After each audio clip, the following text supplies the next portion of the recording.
ইউনূস সাহেব তো is a total fraud actually. ওনার প্রত্যেকটা লোম যেটা আছে ওই লোম ফ্রড আছে, প্রত্যেকটা লোম। It's not that one person ইউনুসের প্রত্যেকটা লোম ইজ এ ফ্রড। এইটা তো এখন স্পষ্ট হয়ে গেছে যে ইউনিসেফ এর রিপ্রেজেন্টেটিভ টেলিভিশনে এসে বলেছে যে আমরা ওদেরকে বলেছিলাম যে এইটা কিনেন, ওরা কিনতে রাজি হয়নি। ওরা বলেছে যে না আমরা কি টেন্ডার করব, অমুক করব, তমুক করব।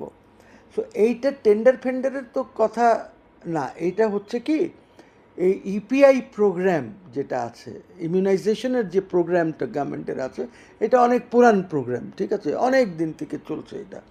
এই প্রোগ্রামটা এখন রুটিন ইসে চলে গেছে, অর্থাৎ ডিজি হেলথ যিনি আছেন ওনার দায়িত্ব হচ্ছে যে বিকজ পপুলেশনও বাড়ছে, তো বাচ্চাদের পপুলেশন বাড়ছে সবাই, তো প্রত্যেক বছর এটা চেঞ্জ হয় যে কোনটা কত কী সিচুয়েশন আছে।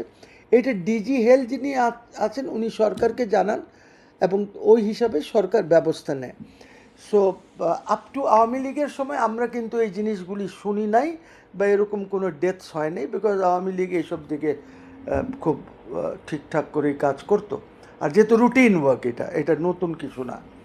সো এই যে ইউনূস সাহেব আসার পরে যেটা হয়েছে যে ইউনূস সাহেব তো is a total fraud actually. ওনার প্রত্যেকটা লোম যেটা আছে ওই লোম ফ্রড আছে, প্রত্যেকটা লোম। It's not that one person ইউনুসের প্রত্যেকটা লোম ইজ এ ফ্রড।